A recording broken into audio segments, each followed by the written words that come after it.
Comment aborder le sujet du placement de la trésorerie d'entreprise? Voilà le sujet qui va nous animer à présent dans l'œil de l'expert. Et pour en parler, nous avons le plaisir d'accueillir Hugo Rapp. Bonjour Hugo Rapp. Bonjour Nicolas. Vous êtes co-gérant associé de Reward Patrimoine. Une petite question rapide, de quoi est-ce qu'on parle quand on parle de placement de trésorerie d'entreprise? Alors oui, pour bien définir ce que c'est le placement de trésorerie d'entreprise, donc on va d'abord exclure tout ce qui est besoin en fonds de roulement, trésorerie courante de la société. On va plutôt parler de ce qui stratégiquement n'est pas nécessaire à être réinvesti immédiatement dans le cycle d'exploitation, dans le cycle d'investissement. Donc c'est D'accord. de ça qu'on parle, donc cette trésorerie qui va être replacée à un moment, réinjectée dans le cycle, mais pas de manière immédiate. On a une idée du timing.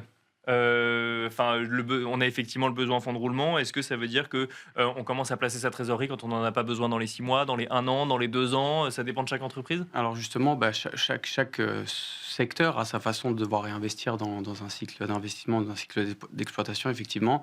Mais les différents segments que l'on va avoir, c'est généralement, au-delà de 6 mois, on peut commencer à placer sa trésorerie.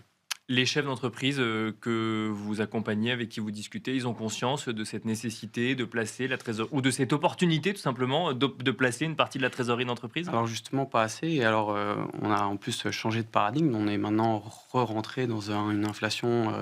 Structurellement, il y a plus d'inflation dans Bien l'économie. sûr. Donc, l'érosion aujourd'hui de l'argent, de la trésorerie d'entreprise qui n'est pas placée. Si je prends un simple exemple, sur la période de 2022 à 2025, si on a laissé cet excédent de trésorerie sur un compte courant sans être placé, c'est moins 12% de performance. Donc, sur 100 000 euros, c'est 12 000 euros de perdu. Et Mhm. alors, un chef d'entreprise, bien sûr, s'il voit son chiffre d'affaires baisser de 12%, il le voit immédiatement. Un poste de charge qui augmente de 12%, il le voit aussi immédiatement. Mais la Mais trésorerie par ne le voit contre, pas. cette perte financière silencieuse, en fait, Mm. qui est due à l'érosion de la trésorerie d'entreprise due à l'inflation, ben ça se voit pas.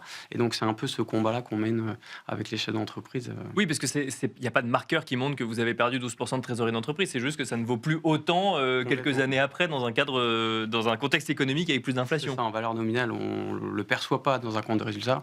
Par contre, en perte réelle, c'est une perte effective. Et si on leur disait, bah, vous perdiez 12% de chiffre d'affaires, ça se voit immédiatement. Et alors, pourquoi est-ce que la trésorerie reste inactive sur les comptes courants d'entreprise? C'est parce que justement, on ne pense pas à regarder, c'est ça, tout Bah, simplement? de un, parce que déjà, les chefs d'entreprise, pour en être, déjà, on a la tête dans l'opérationnel tout le temps. Donc, c'est difficile d'allouer du temps à placer, enfin, s'intéresser à cet excédent de trésorerie d'entreprise. Ça, c'est la première des choses. Et puis, comme je vous le disais, la deuxième, c'est qu'il y a cette perte financière Oui, silencieuse qu'on ne voit pas, en fait. Et le fait d'accord. de ne Oui. pas la voir et de ne pas la percevoir fait que on s'y intéresse moins, forcément. Concrètement, si on veut investir ou placer d'ailleurs sa trésorerie d'entreprise, comment on fait? Alors, c'est surtout en fonction de la visibilité, comme j'expliquais au début, ben, ça va dépendre en fait du cycle de la volonté de réinvestir du chef d'entreprise. Si maintenant on est sur un horizon 6 mois, 2 ans, ben, on a les comptes à terme qui fonctionnent très bien, ou alors des comptes titres avec des OPC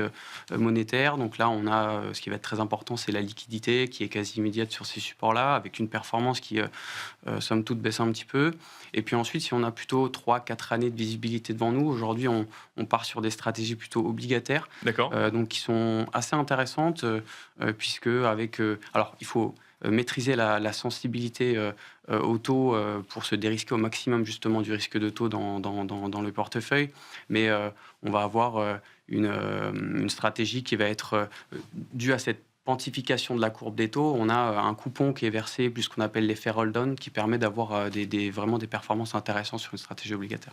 4 ans, c'est déjà long hein, pour un placement de trésorerie d'entreprise. Ça arrive parfois qu'on doive placer de l'argent sur le plus long terme encore. Mais complètement. Alors, 4 ans, ça peut arriver, tout dépend des structures. Et alors, quand on est sur du plus long terme, ça arrive aussi. Alors là, deux stratégies. Soit structurellement, on peut le laisser en fait dans la structure opérationnelle, et auquel cas, bah, là, on peut intégrer de la volatilité dans les portefeuilles et aller chercher des actifs risqués pour booster un petit peu la performance dans les portefeuilles. Ou alors, nous, ce qu'on propose aussi, c'est de faire remonter potentiellement cet excédent de cash qui n'est pas utilisé par le chef d'entreprise ou par la société dans une holding. Mhm. Et là, le champ des possibles s'ouvre. On peut investir en private equity, on peut réallouer le capital sur de l'investissement immobilier. Donc voilà, tout est possible une fois que cet excédent de trésorerie n'est plus nécessaire au Bien cycle sûr, oui. d'exploitation. Et là, on rentre dans effectivement de l'investissement plus patrimonial quelque part. Complètement, avec une stratégie sur la holding où on peut aussi envisager une protection pour le conjoint, protection pour les enfants directement sur la holding.